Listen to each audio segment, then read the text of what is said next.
We're going to start some brine shrimp hatchery here today, and I just brought the salt water over, but do you think I brought the hatcheries? No.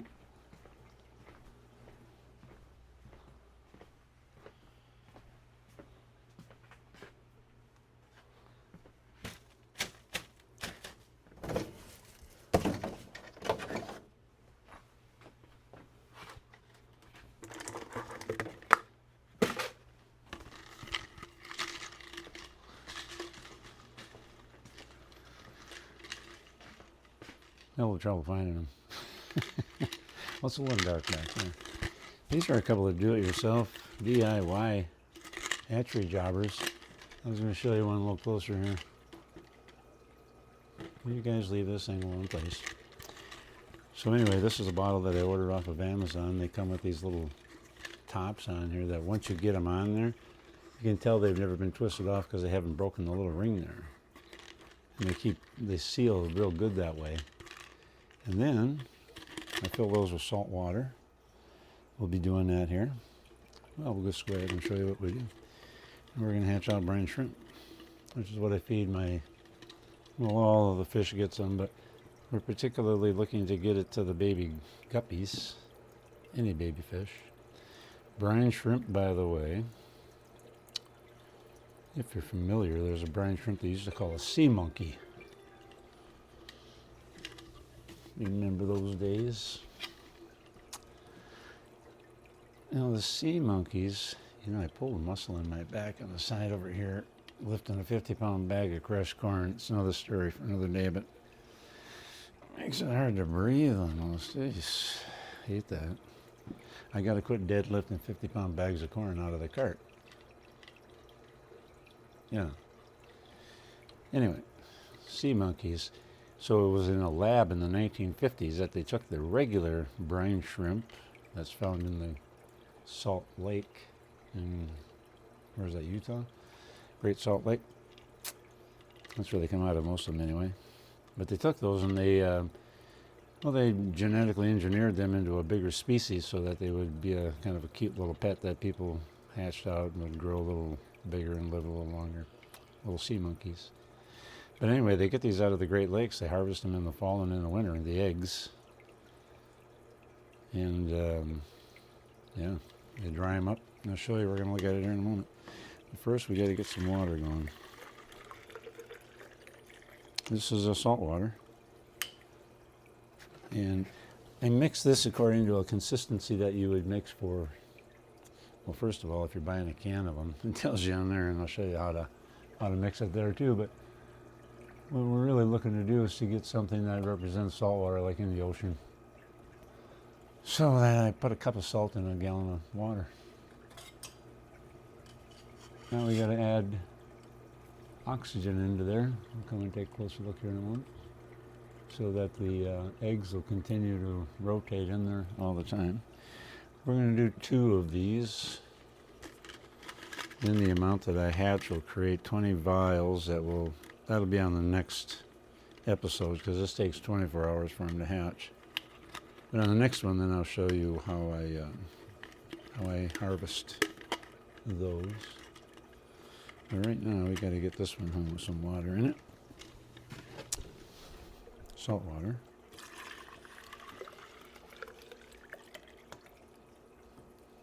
I fill it up pretty full.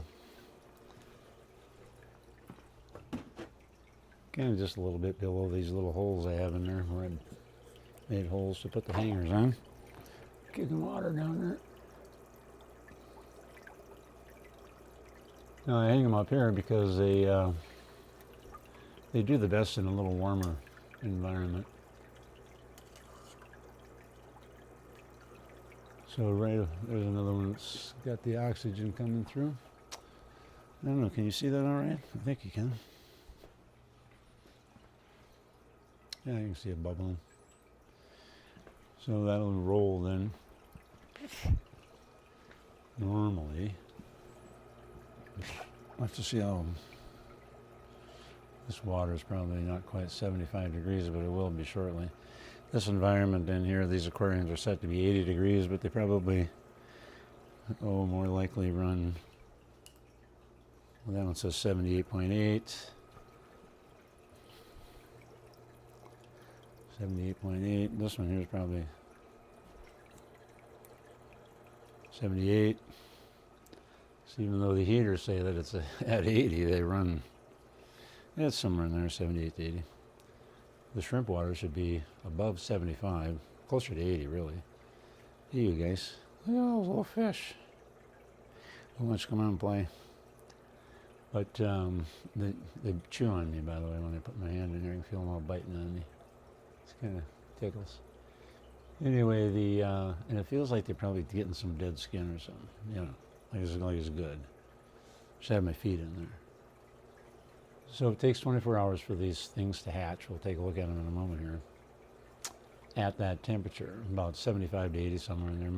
And again, I think these are probably going to be 76, 77 because of the environment. So I've hatched them here many times, and they always give a full hatch in 24 hours. So it's warm enough for hatching here.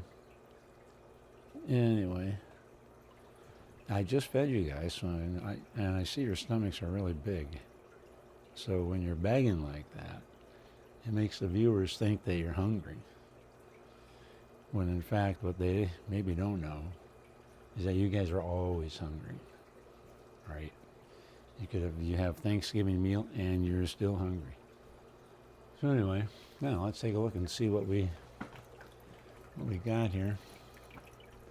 So you got to keep them in motion like that too. On the next episode, when we harvest them, then you'll see more about why everything is what it is and yada yada. So you get these eggs here. You can see these probably there. Brine shrimp eggs out of, these are from the Great Lakes, I do believe. So, because you know they have a San Francisco Bay brand, there's some area in San Francisco where they have some sort of salty ponds that they do this processing of these eggs for brine shrimp. And I think there's in Vietnam and Thailand also. But most of it goes on in the Great Lakes, Great Salt Lakes. So these are brine shrimp eggs. I think probably what I could do is see how close we can get. I don't know if you can see them or not, but they're just, I probably am just pouring out about 1 million of them there. I mean, they're really very, very tiny.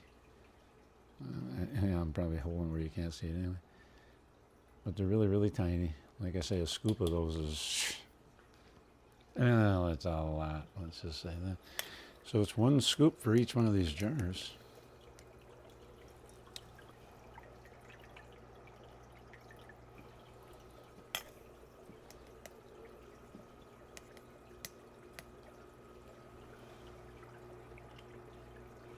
And then, a little later, I'll come by and kind of swish it a little bit to get anything that's stuck around up on the top there that's not rolling.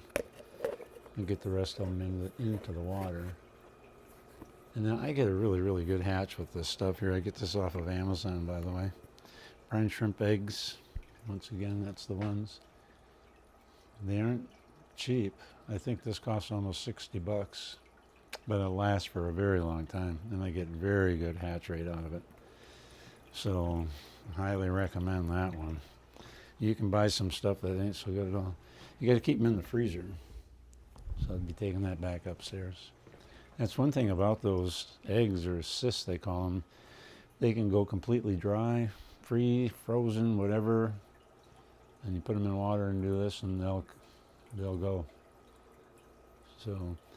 Anyway, but you'll be able to see more of what the food looks like tomorrow in the next video. We'll go through that. I don't think there's anything else. Otherwise, it's just going to bubble away now. So this is again what I feed for baby fish, and you know, these guppies love it too. So the adults, they'll eat it too. Well, they all do. But it's really good for the baby fish. It fills them up real good. When you're trying to raise guppies, you know, all of these that you see in here are all ones that I've raised. I only have 1 guppy here I bought from the store, and it's in this other tank over there, but these are all ones I've raised. Yeah, you guys are so cute. And they're all really nice and good size and colorful, but that's because of all that food. So they get the brine shrimp, I have an adult brine shrimp also. That's frozen. I buy that frozen at the fish store. It's coffee time. If only coffee could stay warm better in an open thing, yeah. Anyway, so the adult brine shrimp is fed in the morning here, and everybody gets that, except the shrimp don't eat these. I get these other shrimp here that are, I'm showing you the cherry shrimp that are actually pet shrimp that get much bigger and they live in the aquarium. We talked about those a couple episodes ago, but I don't give them any shrimp. They get flake food mostly always. But these guys, all these other ones get shrimp. And then after they have the adult shrimp, then I give them some of the baby shrimp, and that's when the other smaller guppies get the small shrimp for them. And then all through the day, this kind of depends, but 2 or 3 times I probably will give them some form of dry food, some flake foods. So there's a spirulina formula, another one there, color enhancer, another variety here, just generic flakes there. And then in the evening, they all look forward to this. I better not show them. They all look forward to this. And these are tube effects worms. I hope again we'll have to check this out after I do this to see if you can see them. But that's a little type of worm that's freeze dried and put into a cube. And then you squish that on the side of the tank and those fish go nuts for them. So they blow up and get real fat at night before they go to bed on these. And then the babies over here get brine shrimp again, the baby brine shrimp. So they got quite a diet here. If you want to grow fish, then you got to have plenty of room for them, and then clean water. A lot of water changes go on here. I'll be doing that later today again here. More water changes all the time. And then good food. So did I say it all? Good sized tank, good food, clean water, lots of food. And when you feed a lot of food, though, that creates conditions that probably a lot of people that are going to get into the hobby wouldn't maybe like. I thought I saw something alive swimming around down there. I wonder what it was. Anyway, there's just a lot more work when you're raising fish because you just got to feed them so much more and you create so much more waste and you got to clean the filters so much more. Some people will set up a big tank like that. This is a 60 gallon. Get the good filtration and everything going in there and put a couple of fish in there and they probably hardly ever have to do anything as long as they don't have, excess food and everything in there. But, so it really obviously makes a lot of sense where if you have a big block of water that's got a good filtration, good water cycle. I made a little diagram too for you for the nitrogen cycle. It's another episode coming up, but I had to do the brine shrimp today, so we're doing that. But anyway, once the nitrogen cycle is established, if you only got a couple of little fish in there or something, I mean, it'd be really hard for them to follow that big volume of water. On the other hand, if you had a ton of fish in a smaller tank, they could follow it in a day. If the filters weren't right or you weren't, changing it right, you can see. It just makes sense, don't it? So, but these are living environments, and that's what, when I was in the pet business and I used to tell people about it, I'd say that's why whenever I come down here and I put my hand in here, but I know that I've cleaned my hand before I came down here.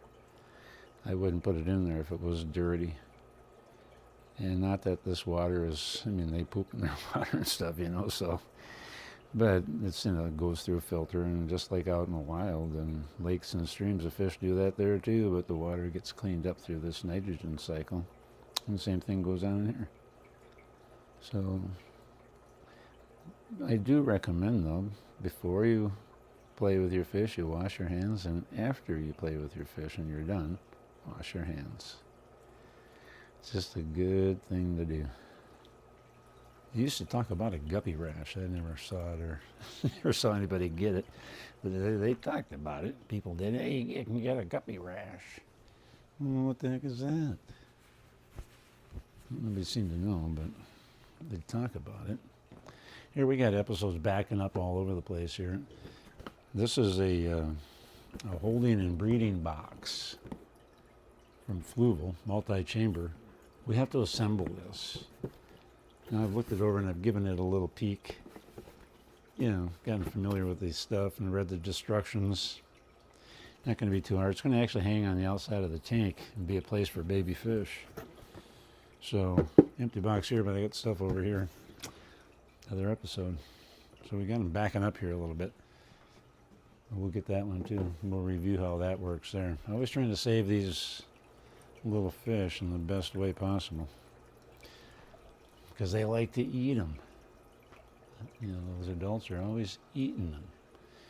So anyway, that's kind of what's going on here today. So we got the brine shrimp started. I can do a little thing here. Roll that around a little. And get those eggs that are stuck up there to come down into the water now. That water is very sensitive to any kind of chemical or dirty hands or something too. You can imagine hatching a lot of little tiny little eggs in there. So you don't want to get anything in there. And the water is so hard here. We had 2 inches of rain yesterday, so I brought in 120 gallons of water over here in the barrels of soft rainwater. The fish will think they died and went to heaven for a while. So that'll be handy. Haven't been able to save much water around here. Been kind of dry in Minnesota for a while. Anyway, well, the fish are all, or the shrimp are all lined up on the bottom over there. I brought in some new oak leaves for them. Kind of crazy. Something grows on those. They tell you to use those for fish, for shrimp. So that's it. Brine shrimp, that's what we wanted to get done here today. So we got that going. And we'll do the second part of it, the harvest. That's tomorrow then. Oh, we got to mark our clock, because sometimes I forget. So tomorrow, we'll look at them at 5 o'clock, because they got to do something at 5:30. So tomorrow at 5, we'll be harvesting these guys. And we'll do a little thing then to show how we do that. Not these guys, those guys. What? All right, so that's about it. That's all I got for you. I'll talk to you tomorrow.